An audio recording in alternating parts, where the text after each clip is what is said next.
विलासिता की चीजें बढ़ी है। बाकी 500 साल पहले तो वहां कुछ भी नहीं था। 2000 साल पहले यूरोप भूखा मरता था। और अरे मिडिल ईस्ट आज जो तेल के कारण से पूरी दुनिया में खड़ा हो गया अलग बात है, वो तो 40-50 साल पहले भी भूखों मरता था। और मिडिल ईस्ट खड़ा हो गया, उसमें तेल मिल गया। अरे वहां मिडिल ईस्ट में तो अरब में, ईरान में, इराक में और कुवैत में, दुबई में क्या है? खाली तेल है। अरे भारत में तो उन देशों से 1000 गुना ज्यादा तेल है, गैस है, सोना है, चांदी है, हीरा है, लोहा है, कोयला है, एल्युमिनियम है, 89 प्रकार के मिनरल्स हैं। 10,000 लाख करोड़ रुपए के। कितने के? 10,000 करोड़ के मत बोलना, 10 लाख करोड़ के भी नहीं। कितने? 10,000 लाख करोड़। हिसाब किताब तो ठीक पता लगा लो अपने देश में क्या क्या है। कितना है? 10,000 लाख करोड़। ये इतना मूल्य का हमारा भू संपदा है कि हम भारत को कम से कम 100 बार बना सकते हैं, 100 टाइम्स रिकंस्ट्रक्ट कर सकते हैं। भौगोलिक दृष्टि से, भू संपदाओं की दृष्टि से भी भारत जैसा समृद्ध देश दुनिया का कोई, हमारा सारा रॉ मटेरियल, लोहा, कोयला सब बाहर भेज दे। बेईमान चौर गद्दार लोगों ने इलीगल माइनिंग कर करके, डेवलपमेंट का पैसा लूट लूट करके, भ्रष्टाचार कर करके, रिश्वतखोरी कर करके, टैक्स की चोरी कर करके, बड़े नोट छाप करके, अधिक नोट छाप करके देश को लूट लिया। आपको पता भी नहीं लगता कैसे लूट रहा है देश। पहले मैंने वेद शास्त्र पढ़े, पहले व्याकरण शास्त्र पढ़ा, फिर वेद शास्त्र पढ़े, योग शास्त्र पढ़ा, शरीर शास्त्र पढ़ा, ये सब समझ में आ गया। लेकिन ये अर्थशास्त्र को पढ़ा तो अनर्थ शास्त्र नजर आया। अब तो पूरी दुनिया के इकोनॉमिक्स के आंकड़े मेरे दिल जुबान, रात को भी मैं बोलूंगा तो सपने में भी वही बोलूंगा। पूरा 5 वर्षों से उसी की स्टडी करने में लगा हुआ हूं, दुनिया के टॉप इकोनॉमिस्ट से मिलता हूं। मैं आपको एक बात कहता हूं, जिस दिन भारत में से करप्शन और ब्लैक मनी खत्म हो जाएगा, उस दिन पूरी दुनिया एक तरफ और भारत एक तरफ। इतना ताकतवर भारत है। कौन कहता है भारत गरीब देश था? कौन कहता है भारत गरीब देश है? कौन कहता है भारत अब गरीब रहेगा? ये तो एक रणनीति के तहत योजनाबद्ध तरीके से भारत को गरीब कहा गया, भारत को गरीब बनाया गया, और एक योजनाबद्ध तरीके से हमको गरीब कहा जाता है। ये 400 लाख करोड़ रुपए, ये तो मनी इन सर्कुलेशन आती है तो 20,000 लाख करोड़ रुपए की भारत की अर्थव्यवस्था हो जाएगी। किसी भी देश की अर्थव्यवस्था में 2 से 3% मनी इन सर्कुलेशन होता है। भारत की जीडीपी 60,000 करोड़ रुपए की है, जिसको अकाउंटेड मनी बोलते हैं। 60 लाख करोड़ रुपए जिस देश की अर्थव्यवस्था है, उसमें 2 लाख करोड़ रुपए नोट चाहिए, करेंसी। एक नोट कम से कम 50 जगह जाता है।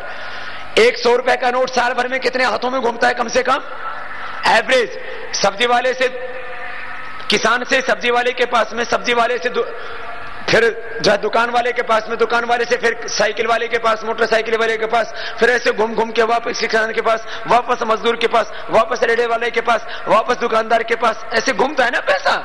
तो एक नोट कितने बार घूमता है बाजार में? कम से कम दुनिया की अर्थव्यवस्था का एक सिद्धांत बनाया गया, एवरेज एक नोट साल में 50 बार घूमता है। कितनी बार घूमता है बोलो? तो भारत की अर्थव्यवस्था को चलाने के लिए हमको कितने चाहिए? मुश्किल से 2 लाख करोड़। कितने? 2 लाख करोड़ में तो 100 लाख करोड़ रुपए की अर्थव्यवस्था चल सकती है।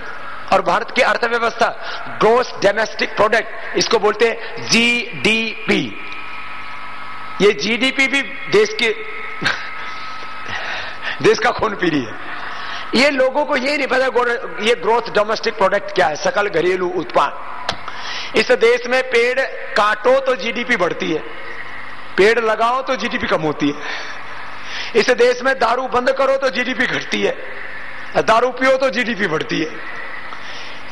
इस देश में आदमी बीमार हो तो जीडीपी बढ़ती है, इस देश में आदमी स्वस्थ हो तो जीडीपी घटती है। इस देश में गाय की सेवा करो तो जीडीपी कम होती है, कत्ल खाना चलाओ तो जीडीपी बढ़ती है। यह बहुत उल्टा है। तुम्हारा बच्चा, तुम्हारा लड़का किसी दूसरे लड़के को बहू के, औरत के कपड़े पहना के लिया और ये कहे मेरी बहू है, तुम दूसरे लड़के को अपनी बेटे की बहू मान लोगे? बोलो। गवर्नमेंट बहू मानती है उसको।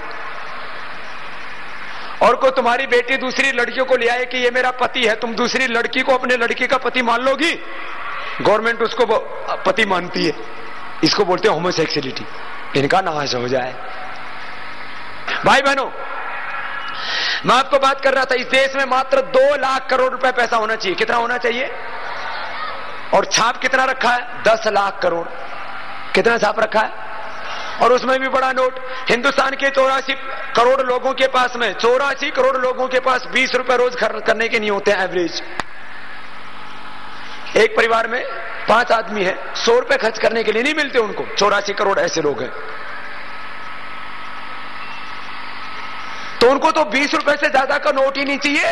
ये 500 और 1000 रुपए के ऊपर महात्मा गांधी को क्यों बदनाम करते हैं छाप छाप के? किसके लिए? सरकार ने ऑडिट का नियम बना रखा है, 20,000 से ज्यादा का कोई भी आप कैश में सामान नहीं खरीद सकते, सब चेक में खरीदना पड़ेगा। हमारे ट्रस्ट में आपको यदि हम बहुत ज्यादा कोई एडवांस निकाल के भी रख लें मजदूरों को, किसी को देने के लिए जिनके खाते बही खाते नहीं है उनको, तो हमारे ट्रस्ट में साल भर में 1-2 करोड़ रुपए का कैश का काम होता होगा और सैकड़ों करोड़ रुपए का हम तो सेवा करते हैं। एक कंपनी 10,000 करोड़ की है, उसमें भी 10 करोड़ से ज्यादा कैश का काम। तो कंपनियों में पैसा नहीं, ट्रस्ट में पैसा नहीं, स्कूल कॉलेज यूनिवर्सिटी में सारा काम किससे होता है? चेक से।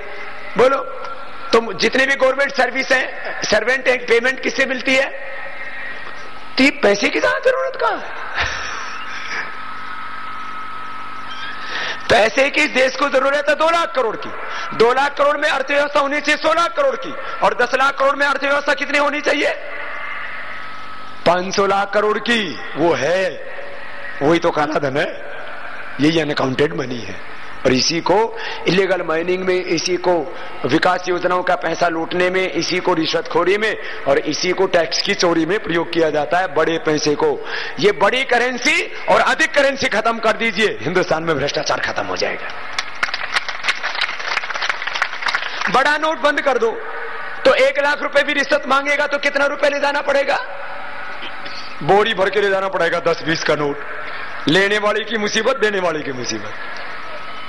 अभी तो 1 लाख रुपए चुपचाप इधर भर लेते हैं, और 10-20 के नोट होंगे तो, और 1-2 दिन से ज्यादा रिश्वत नहीं ले सकता। बाद में रखेगा कहां? बैंक में जमा नहीं करा सकता, उधार किसी को दे नहीं सकता, जिसको देगा वो मरेगा। बड़ा नोट बंद कर दीजिए। 99% भ्रष्टाचार, रिश्वतखोरी, टैक्स की चोरी, इलीगल माइनिंग, विकास का धन जो लूटते हैं, सब बजट बनता है सड़क के नाम, बजट बनता है स्कूल के नाम। एक ये तो बहुत मुद्दे हैं। मैं आपसे बात ये कर रहा था, भारत जैसा शक्तिशाली राष्ट्र पूरी दुनिया में कोई, भारत दुनिया का सबसे अमीर देश, संस्कृति की दृष्टि से, सभ्यता की दृष्टि से, ज्ञान की दृष्टि से, अनुसंधान की दृष्टि से भारत जैसा देश कोई नहीं है पूरी दुनिया। पानी सुई से लेके पानी के जहाज से लेकर के हवाई जहाज पूरी दुनिया में हमने बनाया। जुडिशरी सिस्टम हमने दिया पूरी दुनिया में, मनुस्मृति। पूरी दुनिया को सब कुछ हमने दिया और हमारा सब कुछ लूट लिया। इसको बचाना है भाई बहनों। एक गड़बड़ क्या हुई? 15 अगस्त 1947 को देश आजाद हुआ। 14 अगस्त 1947 को माउंट बेटन और तत्कालीन प्रधानमंत्री, नाम ना लो तब भी सबको पता लग ही जाएगा, तत्कालीन प्रधानमंत्री और माउंट बेटन ने एक समझौता कर लिया, और इतना शर्मनाक समझौता था, जब मैं उस समझौते की बात करता हूं तो बहुत से लोगों को मिर्च लगती है। अरे पाप तुमने किया तो सुनना तो पड़ेगा। 14 अगस्त 1947 को माउंट बेटन और तत्कालीन प्रधानमंत्री ने समझौता कर लिया कि जैसे अंग्रेज हिंदुस्तान को चलाते थे वैसे ही हम चलाएंगे, कोई भी सिस्टम चेंज नहीं करेंगे। इसका नाम है ट्रांसफर ऑफ पावर एग्रीमेंट। क्या नाम है इसका? सत्ता के हस्तांतरण का समझौता। इसके सारे वॉल्यूम अभी भी मेरी गाड़ी में रखे हुए हैं, साथ में रखता हूं। कोई बिना तर्क तथ्य और प्रमाण के बात नहीं करता, किसी पर आरोप नहीं लगाता। सुन लो जरा कान खोल के। भाव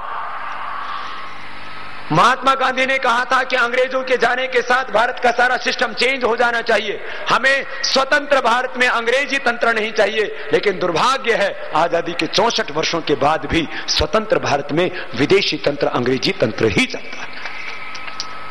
ये खुशी की बात नहीं, ये शर्म और अपमान की बात है, ये खत्म करना है।